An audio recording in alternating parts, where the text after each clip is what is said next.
Yeah, welcome to the Shit My Mate Joe Says. Welcome to the Shit My Mate Joe Says podcast. I'm Dan, who's a Tottenham fan, and we're joined with Josh, who's a Liverpool fan. Hello. Uh, Joe, who's the star of this show, who's an Arsenal fan, Hello. and we got Jake, who's a Man United fan. Meow. And, Nice yeah, throwback to episode lovely. 2 or whatever it was. We've got a lovely fairy in here, haven't we?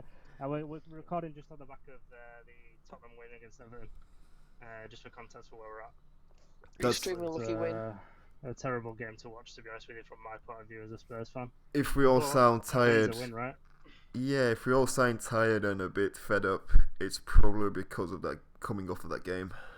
Yeah, that's very true. I didn't And watch it, so. just to add in as well, just if nobody's had watched or listened to this podcast before, which we don't know who will be or who won't be, the premise of the podcast basically is that we have a friend, Joe, who has some very interesting opinions about football that we like to pick his brain about. Very good introduction. Very good. Thank you. Yeah, So we start off with Spurs then. So the game finished 1-0 after an own goal. I saw the goal. It was a bit of a gift going quite very wide. scrappy, wasn't it? Yeah, very scrappy goal.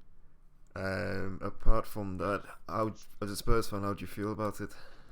I mean, I'll take the win because obviously you would, wouldn't you? But the performance was quite uninspiring, to be honest with you. Coming off the back of getting hammered by Sheffield United 3-1 with the defensive errors we had, I suppose the only real good thing to come from it is that we didn't concede. Yeah. I guess in a way. I mean, the talking point I suppose is when Lloris, if you saw it, guys, where Lloris kicked off at Sonny at half time. No, Which I was a mad one. didn't. I did Yeah. fall asleep after that. Before that point. Basically, what happened was Sonny at the end of the half, he lost possession and then decided to, instead of tracking back, with his man, just left him, just let him go, and then Richarlison managed to get a turn and a shot off, which was their first shot of the game, I think. Lloris, as soon as the whistle went, he went straight up to him and just started pushing him and stuff and kicking off, and he had to be separated. Sounds like the Mourinho effect to me. Yeah. Well, no, I think to be honest with you, I was a bit shocked at first, but at the bright side, I mean, it shows passion, right? I mean, Lloris was that annoyed. Passion my ass. Yeah. Well, I agree. Falling apart, man. He's a Blood's falling captain, apart. and the guy's done something the guy's really left the ball. lazy. Yeah, that's unforgivable in It's falling football. apart.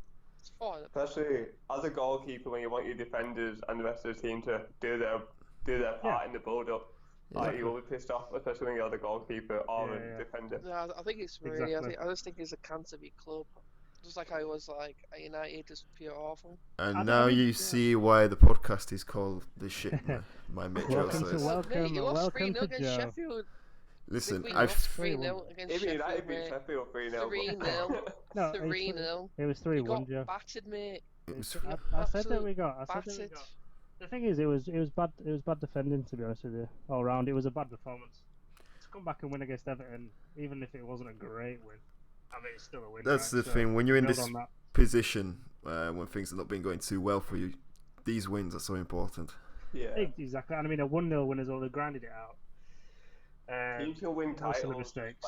by winning badly, so it's not like a bad perk to have if Yeah, you start but- winning games badly. But you want to No, also be able to win those games good as well. Tottenham Like are nowhere near I don't winning think Spurs are there yet, but title anytime No, soon. no. Give it time. Hopefully, obviously this season, let's be honest, is a write-off for Spurs now. But I mean, Yeah. we'll just get as many points as we can at the end of the season, and then see where we end up. I mean, if we're still talking about the exact same thing with Spurs halfway through next season, then yeah, of course.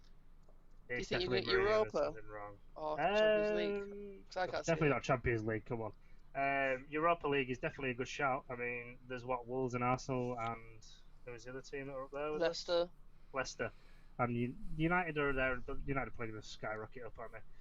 yeah, it's some good form with a good run Yeah, again. I don't Yeah. really good for him.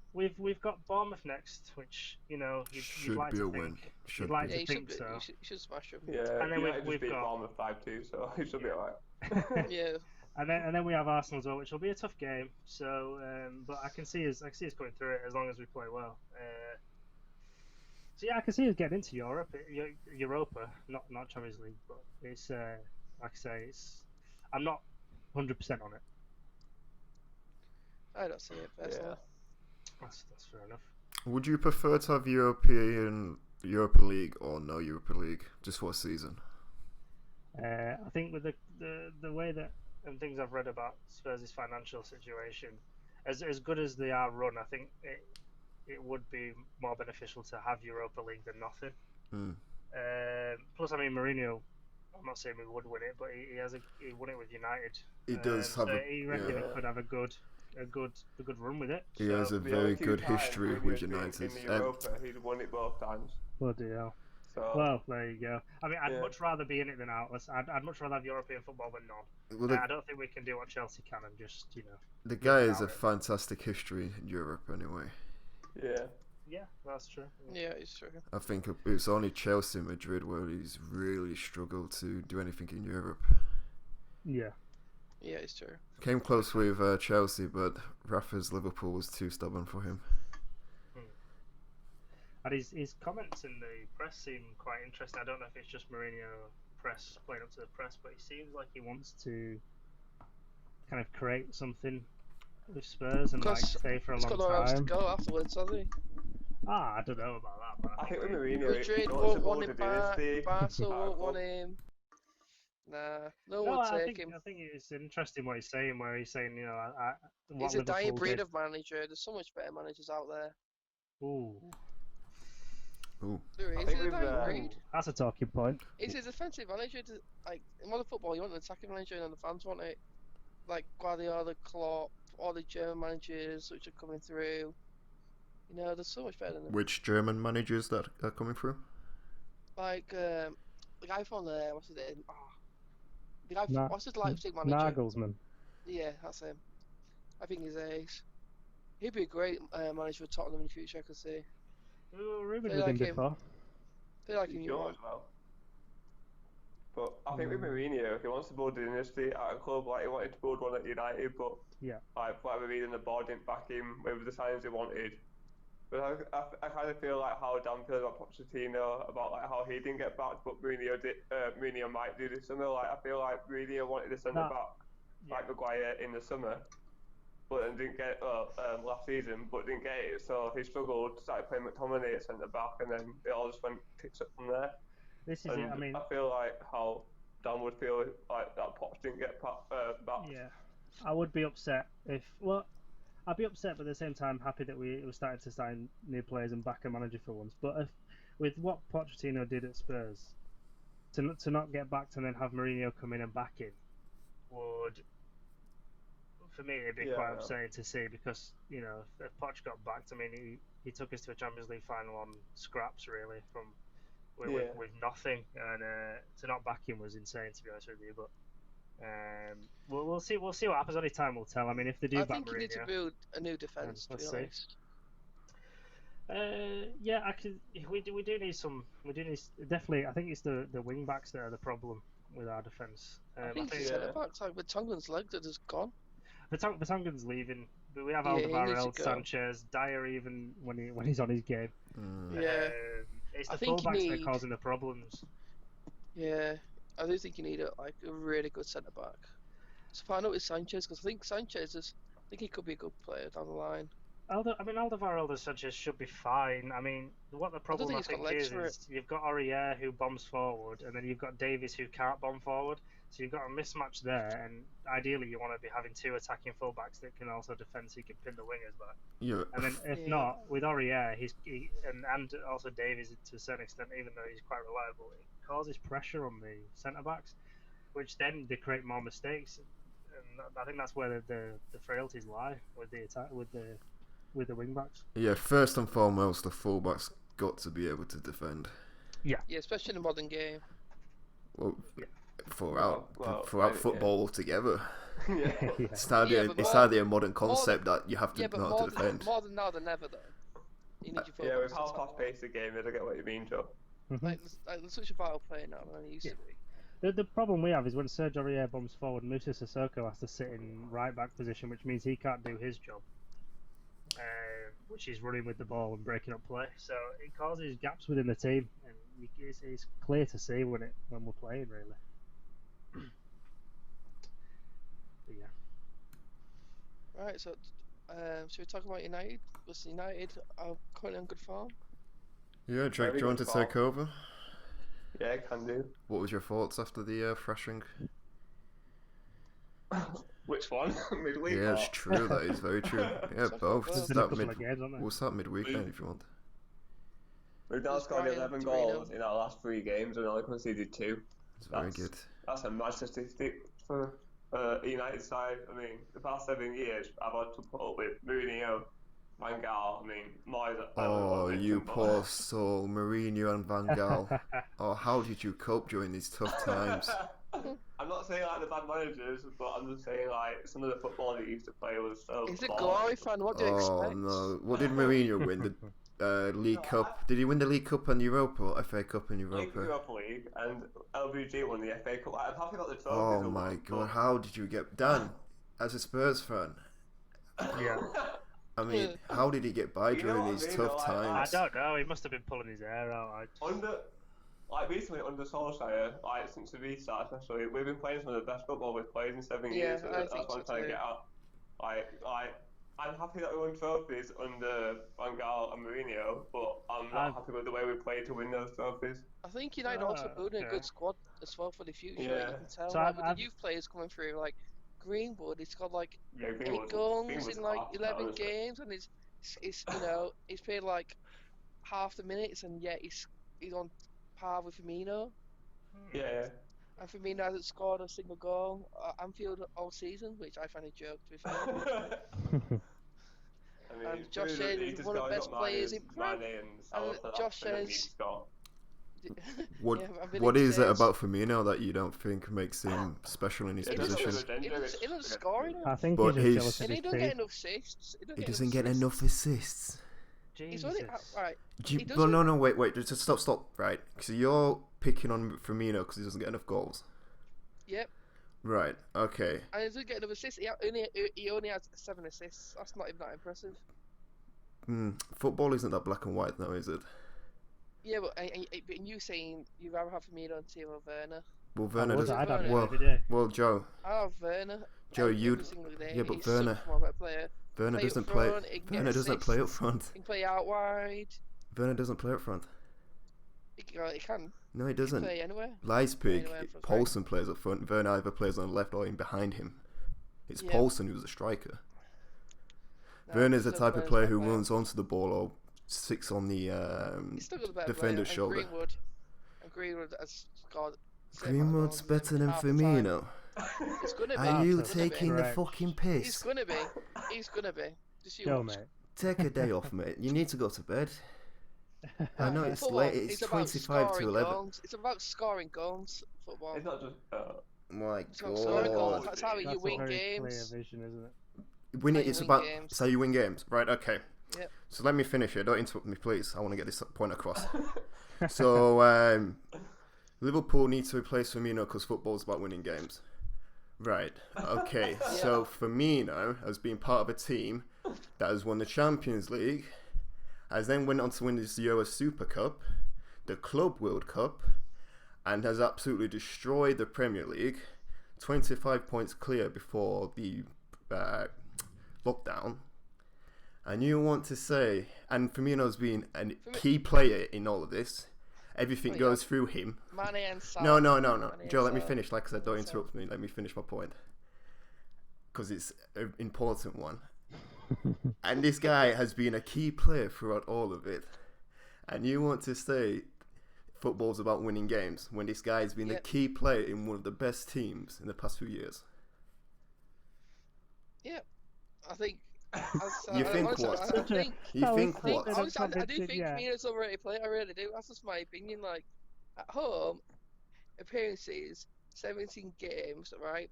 How many of them games have won? And 0 goals.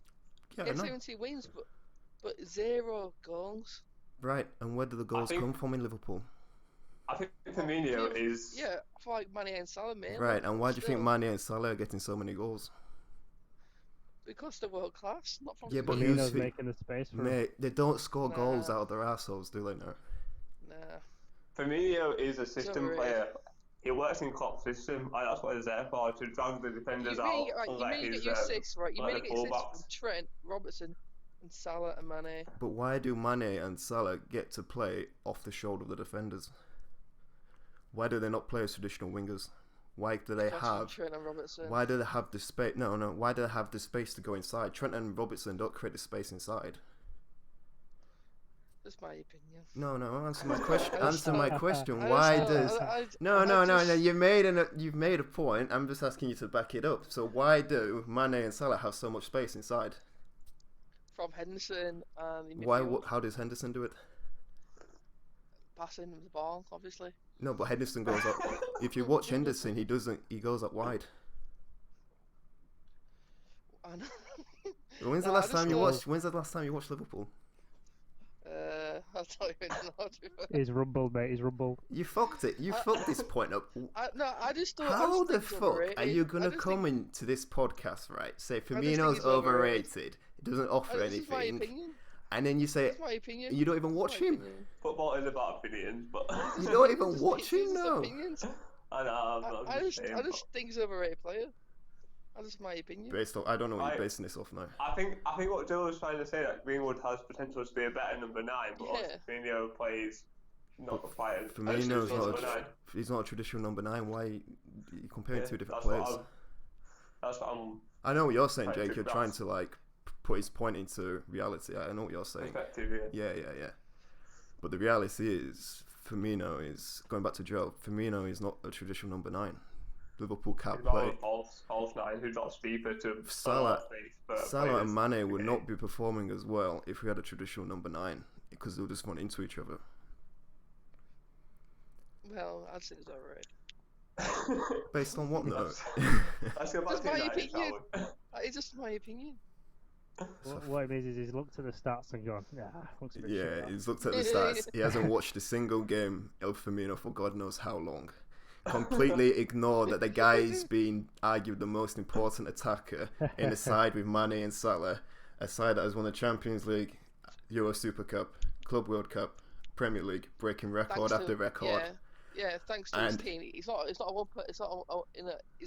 one man team, is he? He's yeah, but he's part of the system, so that's what. Yeah, shut up, Jake. You're meant to be United fan here. I know. Arse slicker. Yeah, he's part of the system. You got it, mate. That's right. He's part of the system. You said it. I couldn't say it any better myself. He's part of the system. The system goes through him. Nah. No, okay. I'm gonna pull it back to the point, so I don't think we're getting anywhere here. I agree. Yeah. Jake, when you said that you want to Bruno Fernandes could be better. Not Firmino. It's been more important to me, Right. Okay. So now we're comparing a midfielder to a striker. Let's definitely move on. Yeah. Jake, you said Jesus that fucking Christ, when you won the trophies with Van Gaal and stuff, that you played badly. But now you're playing well. Would you be happier playing the way you are now, but not winning anything? I mean, I don't think we played badly. I just think we played boring. I think that's the difference. Would you be happier though now if you played this way but didn't win anything, kind of thing? Would that make you happier? That's the toughest question of all. Like, we are playing good football, but if we don't win anything, there's no way to like celebrate playing good football. It's like Spurs have played good football the year but not won anything. Arsenal played good football somewhat and not won anything. Yeah, it did. We still won some FA Cups. It's all right. Yeah, well, that's what I mean. Like you can win trophies playing boring football. Like, that's what Mourinho's all about. This is it. I think when we look at certain successes, we do focus on the trophies. When it comes to never clubs. the journey, no. Never the journey. Yeah. I was taking. Tottenham will never be remembered as being a big club. If you can win trophies like how City play or how Liverpool play, then obviously you take that as well. But if you want to just win trophies, then obviously you're going to take the Van Gaal or Mourinho away. But I think that is what Joe says, the dying breed. Like managers aren't going to win as much during playing that way, because I don't think it's modern enough to succeed now. Yeah, we say that. I think top managers like Mourinho have to adapt to how it's played now to do well. We still say that though. We do quite well with you lot, so considering. Yeah, I mean, the first season we had on Europa League and EFL Cup wins. We played alright, to be fair. It wasn't too boring, although it put me to sleep under Van Gaal. But, like, it's just in the final, like, in the EFL Cup final, arguably, like, I think we're playing Southampton in that final. And we got lucky to win that game, arguably, because we were playing defensive, we were playing, like, trying to hit them on the break. Like, we scored from a deflection from a free kick, I think, from Ibra to get the first goal, and we won 2-0 in the end. But, like, looking back on it, we were, like, second best to Southampton that game. I know, I was taking the piss earlier when I went, like, oh, no, you poor thing. Because I know the feeling when Klopp came in, and the excitement he has you when you play nice football, aggressive football, and you're destroying teams left and right. You're not getting anything from that, like, in terms of history, but the feeling at the moment, it feels great. I know. Yeah, we could see it coming with Liverpool. Like, you knew eventually, I think Klopp said it's going to take about 3 to 4 years for the win the league, and after 4 years, like, you can see the progression. Yeah, I mean, even with Rodgers now, it's a shame Rodgers never won a title because any trophy. Because sometimes some of the football we played under Rodgers was unbelievable. It was really good. Well, he had Suarez now. He was just another. Yeah, but I mean, different breed of player. He was insane. We had Rodgers brought the best out of Coutinho. I think Sturridge, if it wasn't for injuries, he was a brilliant striker. Really Henderson stepped up as being this engine, not complete midfielder, but a midfielder you could depend on to cover the game. If someone loses the ball, Henderson will be there. If you need someone to grab the ball, Henderson will be there. Much like he's playing now, but now he's stepped up even further under Klopp. Yeah. I think he got better midfielder around him as well. Henderson. Well, I think right now, midfield is much better than it was. It's much better than it was. We had Joe Allen next to him at one point. Not to knock Joe Allen. I like Joe Allen, but he's just not the quality that you need if you want to win trophies consistently. And Henderson is like changing to being like the perfect leader. I think has always been like that now, Henderson. Yeah, well, I think now he's got the player. You notice it more in games, I think, now than he used to. I'm just glad he's finally getting the recognition because I can't wait for it's like this. I can't wait for like a month later when people start questioning him again, like, oh, Henderson only passed his sideways. I'm surprised you didn't come up with that bullshit, Joe, with the nonsense you came out with Firmino. If you can't recognise Firmino's greatness, I mean, fuck, you must think Henderson's a Conference League player. Nah, I like Henderson. I just think Firmino's a bit overrated. Like, I do think he's a good player and everything, but I just think there's better players out there. Let's move on. Speaking of players, Jake, earlier in the week during our Facebook Messenger group chat, you said Prime Rooney was better than Prime Eto'o. And I wonder, do you still stand by that statement? I was drunk at the time, so... No, come on. The thing is, why you not drink, Jake? I'm drinking right now. But God's sake. I think the different type of players out there. Like, I'm not very comparing them, but I just think because of how good Rooney was with Tevez and Ronaldo, like, that from three was terrifying for teams to play against. That's what I remember. I never used to watch Eto'o play that much when I was younger, but I watched Rooney play with some of the best players and link up with them like he was one of the best players. Like he was one of the best players at one point. Well, Jake, have I got a surprise for you, mate? I spent some time and put together a little game we could play. I like to call it. I don't actually have a name for it, but I don't. Let's just say, basically, the premise is I want Jake to tell me if this player, during their best, was better or worse than Rooney during their best. Higher and lower? What's that, higher and lower? That's it, higher or lower, Price is perfect, right. yeah. Okay, so basically I'll say a player's name and I want you to compare when they were at their best, not over across the career, but at the best, and then I want you to compare it at when Rooney was at his best, and then say higher or lower, okay? Alright. We can call it Jake's Guinness higher, lower. Guinness, sponsor us, please. Right. Okay. So we're starting off with one quite early on. So I'll forgive you if you can't really remember. Michael Owen, specifically 2003 Michael Owen, who just won the Ballon d'Or, absolutely killed it with Liverpool that season. Looked unplayable. Mm-hmm. Higher or lower? Is he higher than Rooney or lower than Rooney?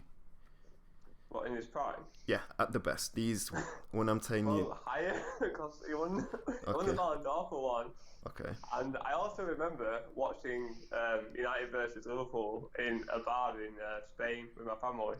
When I was young, very young, and Owen was in his prime. I love half of these football games you remember were abroad somewhere in a bar. Yeah, I know. Yeah, it's like we were cheering thing. Well, I was in Corfu with Joe watching that game at this bar. My uncle was drinking in the bar, but I was too young to drink back then.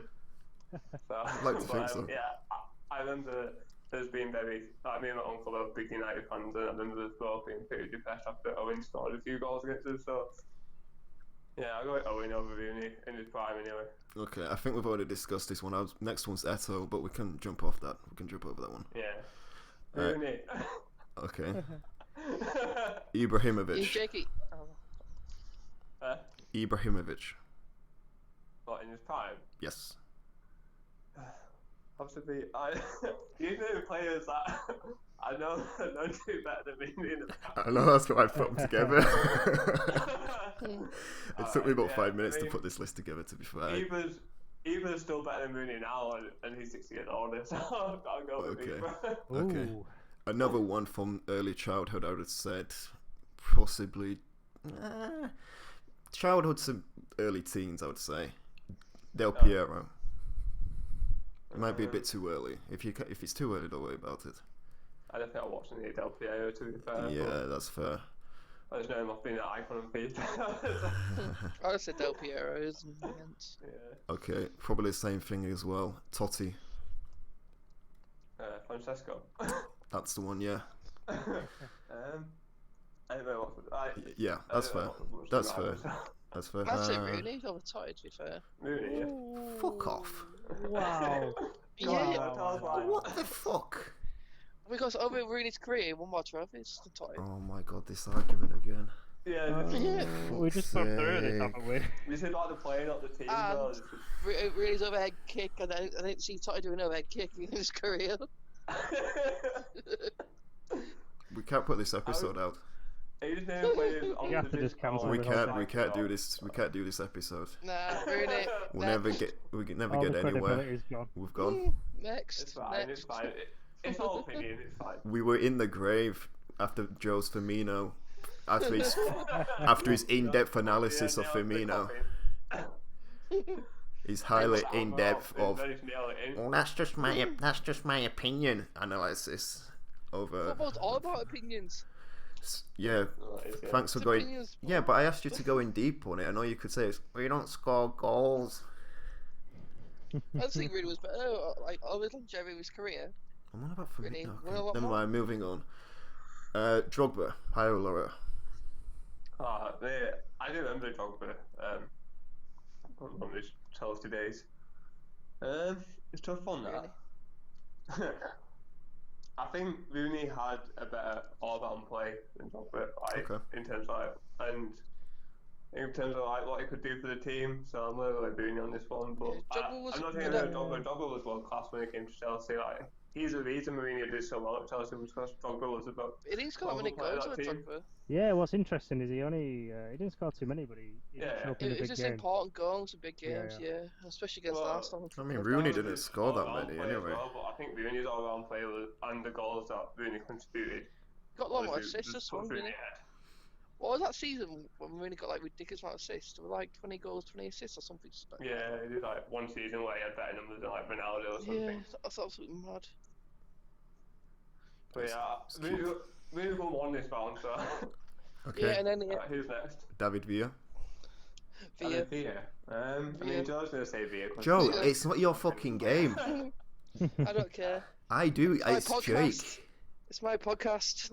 It's Jake's. This is Jake's game. Jake gave the opinion about Rooney before. Let just Jake have it. All right. So. All right, but David Villa. I mean, it's a tough one because they're both well class in their day. I'm Is not it a going to tough draw one? because Is I it think they're really? both important Is it a what they draw? did. Okay. Wow. I mean, I know Beale was part of a very good side, but so was Rooney. So I don't know. It's a We tough can move game when on. you We can't can move like on if you functions. want. I think that was the one that surprised me the most so far. If I want that, Okay. I'm gonna I need. didn't really watch much of Beale either, so I'm just going on what I can remember. Okay, let's move on next. Torres. Ooh. Bloody hell, Liverpool legend. Nearly, yeah. Definitely an icon. I think Rooney is because. Okay.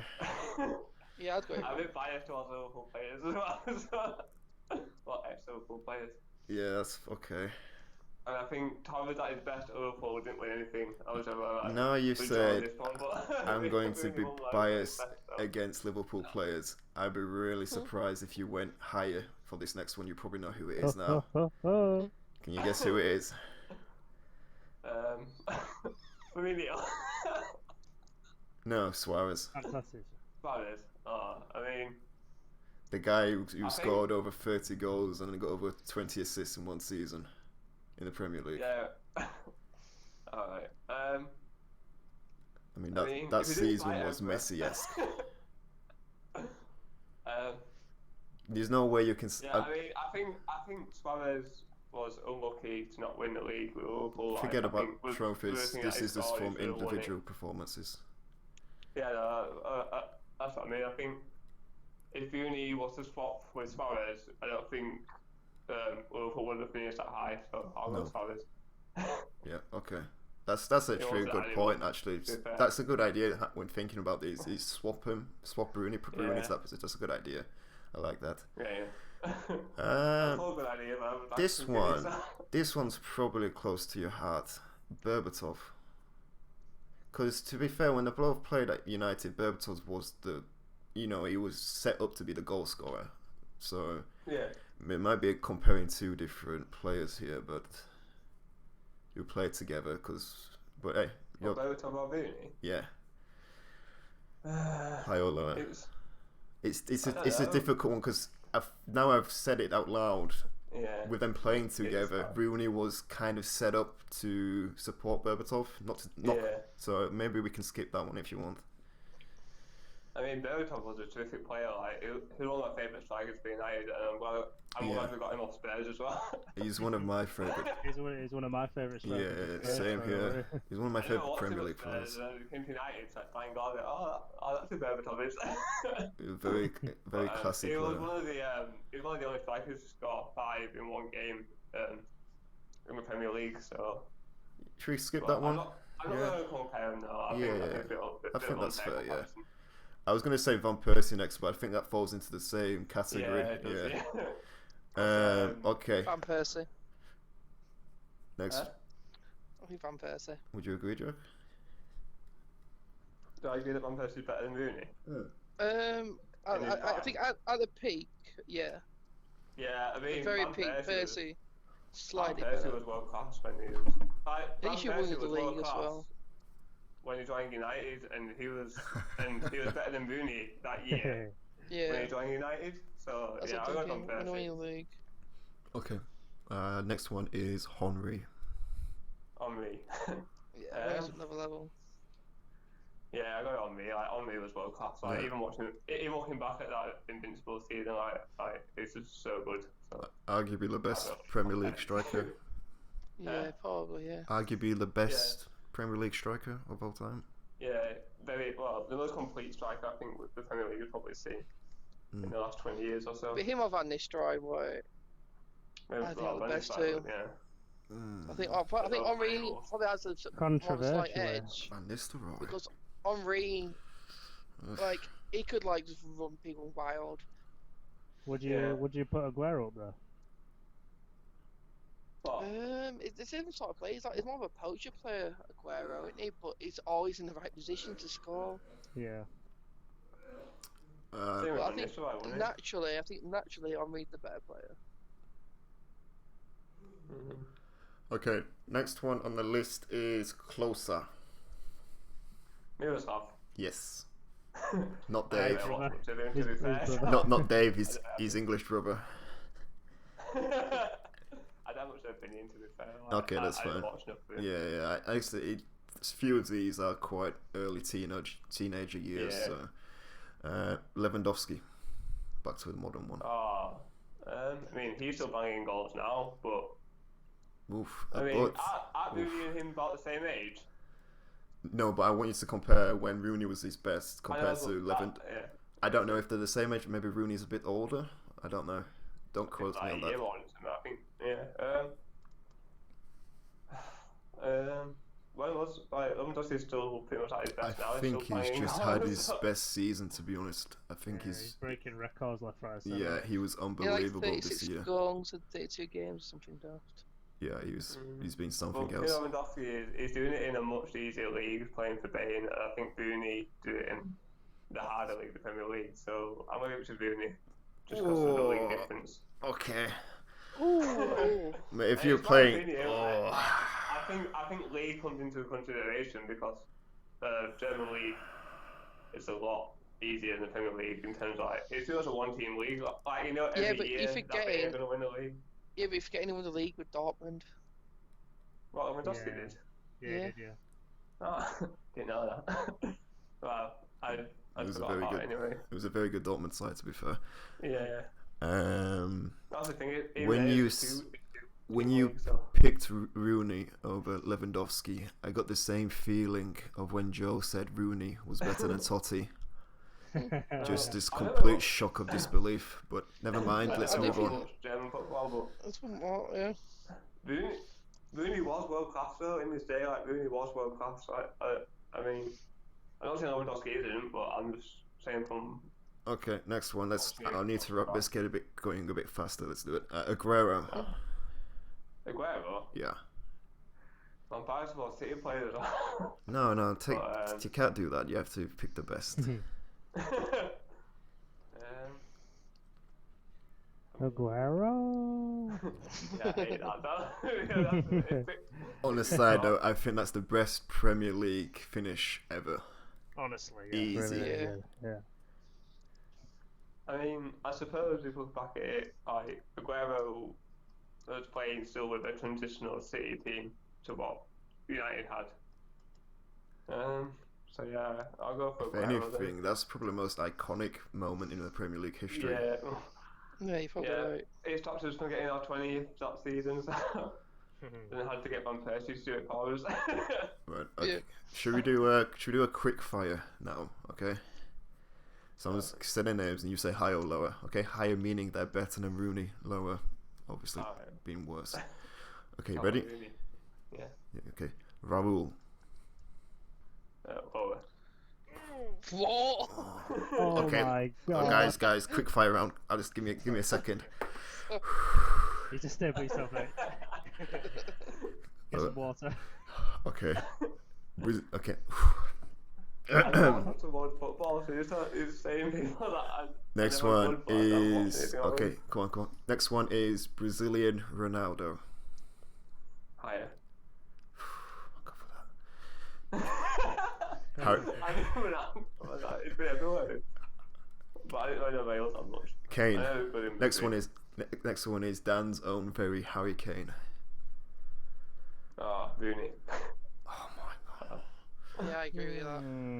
Okay. Next one is Aubameyang, which the spelling is really questionable in my list, but I'm sure you can forgive me for that. Aubameyang? Yeah. I'll go Rooney. I'm Okay. not mad with that. Shevchenko. Yeah, Shevchenko. Shevchenko at Chelsea was shite. Yeah, no, this is one of the other best. than that, it was world class. Diego Forlan. Wait. Rooney. Okay, that's fair. I put Kaká down, which was a bit of a weird one because he's more of a number 10 and Rooney was more of a striker. But if you had to have Kaká or Rooney, who would you have? Put those hands together. Take them both. You better not be fucking Rooney, Jake. And thank God there's only one after this. Thank God there's only one more after this. Yeah, Kaká, if we're going to take him. If I had to take Kaká. If he had I'll good take a news. big Kaká somewhere. Okay. Mean straight in Greek. Next one is, and the last one, to win it all, Jake, to win that speedboat, it's going to be Carlos Tevez. Oh, don't do this to me. Dan suggested this one. This is a really good one. Being with, like, he's your part of your precious front three that was the most dangerous in Europe. And left you for a rival. Left you for Manchester City. I hate him so much, but he's such a good player. He was so good. I'll go with Tevez. You got Tevez? Maybe. You're depressed now. It's alright, man. Have another drink, mate. You'll be right. That's it. I think that's the list finished. Congratulations, Jake. You've won that speedboat. But what? You won a speedboat? Isn't that what they had for like prizes during higher and lower? You can play with it in the bath. It's going to be fantastic. Yeah, I mean, you can't go anywhere with the lockdown. Then again, that's not stopping anyone else. So. True. Yeah, true. All right. What's next on the agenda? Ooh, that's a good question.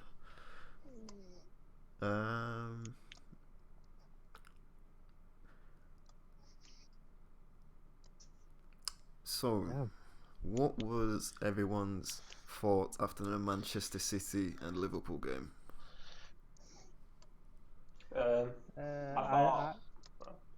Liverpool were pissed, weren't they? I thought back. I was thinking, I wonder how good that sesh was. Cause it must have been a very good sesh. Yeah. Yeah, it must have been. Yeah. I think another thing was that City were out for revenge. Yes, they were angry. Yeah, So, definitely. Yeah. I I mean, fair play to them for actually showing up and doing that anyway. Yeah, they were brilliant. They were absolutely brilliant on the day. Then they go and lose the next game, don't they? See. Yeah. See the goal? Yeah, I saw the goal. Wait on. Classic Edison. Yeah, running out too early. The thing with City though is that's weird is that like even when they've lost, they've played really well. Like they've not played badly. Oh yeah, I know. You know, I think they're still going to be a force next year. Oh yeah, I mean, they're only one centre back and the left back away from getting back to what they were like. Something like So they can't rely on Zinchenko or Mendy. Yeah. If Laporte's injured, that's it for their backline. It falls apart. What do you think about the VAR handball rules? Because there was one in the City game, wasn't there? Well, I don't want to mention ours, but the Spurs one was complete bullshit because he was pushed into it. Yeah, I mean he was fouled, right? And then the ball was battered into his arm. But then at the same time, maybe it should be a rule that it's only in the box.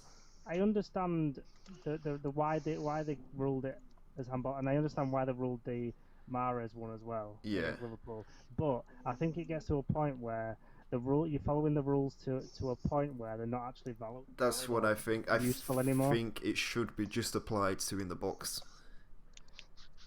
Yeah, but maybe what if that situation happens in the box and it's the same thing? What I'm thinking was when you're in the box now, you're so close to goal that like a slight deflection of the arm gives you a huge advantage, and the ball lands at your feet. And then from a defender's point of view, it's like, well, this is really unfair. He's only got the ball because it bounced off his teammate's arm, intentional or not. Yeah. It's an illegal part of his body to bounce the ball off. Yeah, it's a funny one because because you can't write a rule for something that it can be interpreted differently depending on the situation. I understand that. It's a difficult one. I don't know how you would get around it. I think unless you write the rule for something that can be interpreted differently depending on the situation, because it's situational, right? I mean, with Lucas, you could say it wasn't a handball. With the Mahrez one, you could say it was because it popped up off his hand. Like, what is wrong and what is right, and how do you write the rule for that? I suppose. I think the main thing is it. Like I said, from the defender's point of view, why should I be punished when he's done technically something illegal? But then in the reality of football, it doesn't work like that. So, like I said, it's difficult. Like you put it back to say, Lucas, he was fouled. He was going down. He got the ball booted against him. Why is Lucas penalised for handball? I think, just like I said, just make it so it's in the box only. Yeah. I know it's probably we'll probably still having this discussion, but I just think with it being closer to goal, it has a large impact, I guess. Yeah, I guess so. I think it's similar to when B came on against Brighton. Bournemouth, sorry, when he came on second half. And B did that weird jump. Well, Mattis took the ball back to him. And B jumped up and it's hit his shoulder, but he's outside the box, but his arm's in the box, so he gave the penalty. I think that was a strange one. That sounds like a bad call. The ball away, but it accidentally touched his shoulder. Should it be a penalty if he's trying to head the ball but it's hit his arm? Yeah. It's not intentional, is it? I thought penalties were only given to intentional handballs, or if the hand is an unnatural position. Depends, I guess. Like I say, the handball rule is really difficult.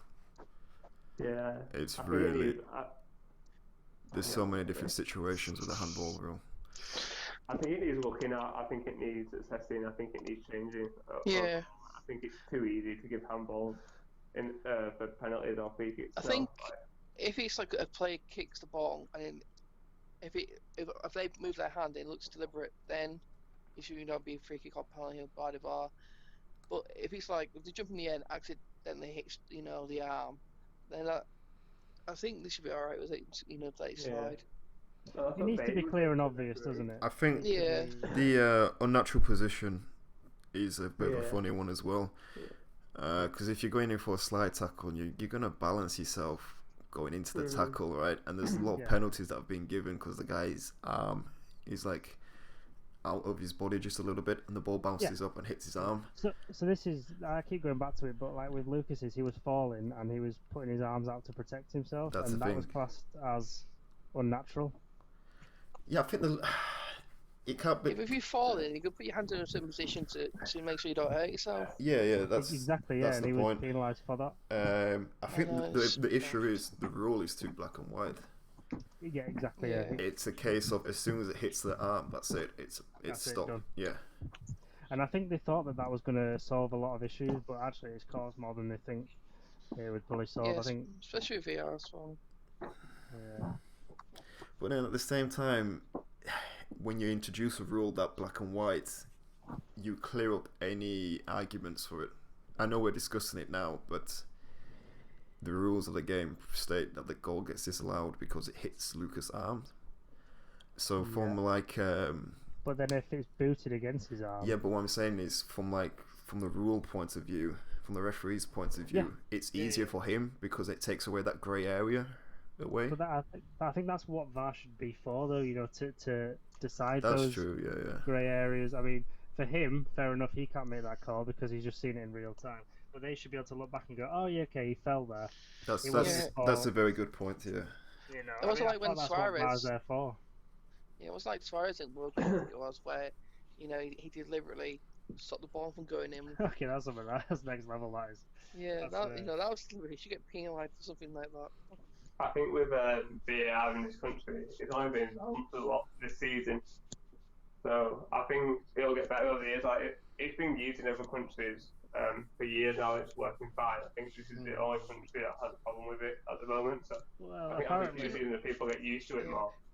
I think it's been fine now. They have the growing pains with it are starting to slowly disappear. At the start, like you said, it was a mess over here. Like taking 2 minutes to make a simple call. Yeah. But now I think the VAR it's much quicker. You hardly notice it. From my point of view, anyway, I hardly notice it anymore. I feel like the surprised you VAR sooner though. Like in other sports, you have it. You have it in cricket. You've got American football, and you've had it in rugby for years. It's a bit strange. I think football. I feel like there should be an on-screen one though. What, for the crowd? No, the referee should have the on-screen like in other leagues. I think they a decision. Yeah, I agree it's like with in that. Rugby. In rugby, what will happen? So let's say there's a forward pass, and the player goes on and scores a try. The referee will look back at the play and assess. So let's say in his eyes on the ground, it's clear it was a try in his eyes. Go to VR, and if he sees the ball going forward, it counts as a no try. Yeah, this is it, and I feel at the moment with VAR in this country, it's taken the referee's decision out of his hands, so he's not reliable for anything, or it's not his call. Yeah. So instead, they should really have the on-screen like in other leagues, where because like in they rugby, can make that decision. Yeah, you have the referee, and he says a try. I think they introduced that in the Premier League for red cards or penalties. I can't remember. They introduced it for one decision. I can't remember which it was now. But the referee is allowed to go over to the screen. But I agree. I think for all major decisions like that, they should be able to go to the screen. Yeah, because at the end of the day, they're the ones that are on the pitch, and they should be responsible for that decision. They're classed as the lead official. You know, they're trusting the people in the VAR room to get it right at the moment. Yeah, because in rugby, in the VAR room, there's 3 referees on the decision, so like a unanimous decision. Yeah, rugby, from what I've seen, rugby does it very well. Oh, yeah. But to be fair to rugby, it's more stop-start. Rugby league isn't when it comes to plays like that. Compared to let the play go, let the play go on and then decide the decision. So, but in uni it's very stop-started, so I can see, like in uni, I agree, it kind of ruins the moment of the game. But how league is, because I want it to be a quick-paced game. So it's let the decision go on, and then decide. Okay, if it goes out of bounds or if it's a try, then analyse the situation of that play. So yeah, that's how it works. I just think VAR is a bit immature. It's still like in the early years in England, in English football. I think it's going to take a while for them to get it right. What confuses me though is that the Premier League decided to do their own thing with VAR instead of learning from the other leagues and taking what they've already done. I think that's a very British mentality. That don't read the instructions, we'll do it ourselves. No, I mean just ignore what the rest of the world is doing and try to do it our own way. And it turns out, oh shit, maybe we should listen to what these people have been doing for the past few years instead of us learning the same mistakes. I've watched a lot of Bundesliga, and the way that the VAR works over there is so smooth. The transition in play, everything. You genuinely don't realise it's even there. Even for goals and stuff, it's not a problem. And they do rule out the pull back stuff for free kicks. They'll overturn throw-ins, corners if it's not correct. It's just such a better system in those kind of countries. Yeah, to be fair now to the Premier League, it has gotten a lot better. I mean, it was always going to get a lot better with how bad it was at the start. There was only the only way up was up, really. Yeah. But yeah, compared to you're saying the Bundesliga, when I was watching the Bundesliga when they started playing again after the lockdown, you're right. The decisions are being made during the celebrations, and then it's done before you even question it. And the ability to, overrule throw-ins, free kicks, corners, it makes things fairer in the long run. Yeah, I agree. Sometimes, I'm not saying this as a knock against VAR, just sometimes you do miss a bit of the drama. 100%. But I take this over the drama 100% of the time. Yeah. You miss it a little bit, and then you realise that if it happens to you, you'd be screaming. Yeah, it just reminds you it was like when Lampard scored that goal against Germany, and it clearly was over the line and didn't. Yeah. Right, fair. That game could have changed. Dramatically, but obviously didn't. And Germany ended up fucking us up even more. That's a good example. Yeah. Especially when a game is that important as well. Yeah. At least we've got the technology now to do something about it. Yeah, it's kind of weird. Like in rugby, there's normal games, like not like the grand finals. There's kind of like less VR in it because they want teams to tend to win, or like if a game's not showing on Sky, they'll tend to not to use VR. But in the big games, when a game is that important, they use VR a hell of a lot more. Like people like every decision or like every try. You kind of like learn to expect it, because like when it's shown on the TV, or if it's a big grand final game, you kind of makes the game up more tense because you know what's coming. Yeah. Okay. So they use it like situationally. Yeah. That's strange. Yeah, I don't know how I feel about that. It seems a bit unfair to the. Yeah. Maybe it's like a money thing, they can't afford it. Yeah, I think it is that. I think it is that. Because it's paying extra people in it. So yeah, because like I've seen tries which shouldn't have been tries. I've seen when they clearly should have been tries, but it's part of the game, I guess. Yeah. Not all sports are perfect. No, it's true. No sport is perfect, really. So the Champions League, right? It's starting back up. Is it August? August, yeah. Yeah. And it's one game knockout, right? Is it? I think it's a week tournament, right? Right. So it's the same with the Europa. I don't know about the Europa, maybe. Isn't there some 2-leg games that need to be played? I think they're just doing one knockout games now. Yeah, just one. So it's just one, like a World Cup. That's like a tournament, yeah. See. Not a tournament, but it's like a Yeah, I know what you mean. But now here's the thing. So whoever wins that now, is it not like a knock? It's not a proper Champions League, is it? Yeah, I know what you're saying. Because the idea behind the Champions League, you need to manage the home game and then the away game. But then, whoever wins it probably won't give a shit. So no. But I think it's being played. Of course you will. I think it's all being played in one country. Like. That's what I mean. So what I'm saying is, it's only been played in Germany, isn't it? I know the winner obviously wouldn't give a shit, but would you really value it as a normal Champions League title? I don't think so. It'd have the asterisks against it. Yeah, because you're still playing the best teams. I know, but what I'm saying is... You're playing in a neutral stadium. You only have one chance, you'd have two. Yeah, so it makes it more tense. But what I'm saying is... You might fuck up and go, okay, we've got our tactics wrong, we know how to beat the next game. I know there's that element as well, but I think it makes the game more tense. If United go win Europa League, it's one game knockout, I don't care. Yeah, obviously, I mean, there's no argument to be had. If you win it, you don't give a shit. Yeah, there's no argument there. I'm just thinking from a traditional point of view, I get it. The one game, if you fuck up on the one game, that's it, you're out. Yeah, I get that. But I'm saying from a traditional point of view, the Champions League has been to get to the final, you need to manage a home game and you need to manage a away game. For example, if you give away a cheap away goal in the 89th minute, let's say make the tie 2-1 before you go away, that's huge, that's massive.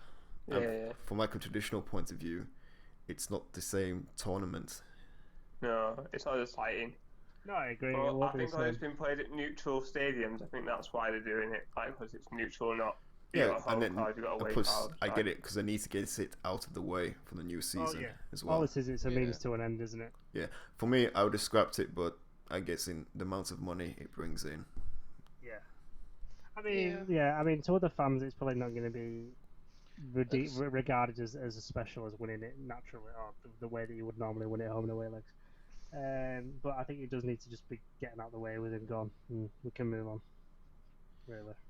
Yeah, so it's like the COVID Champions League title. Yeah, pretty much. Yeah. But in a way, you could have said about the Prem, because cancelled Prem, like. Obviously, League One got cancelled and Eredivisie got cancelled. You could have got, okay, they just scrapped the league and Liverpool won got a title. No, they didn't cancel it. They went off points per game. Yeah, but you could. I know.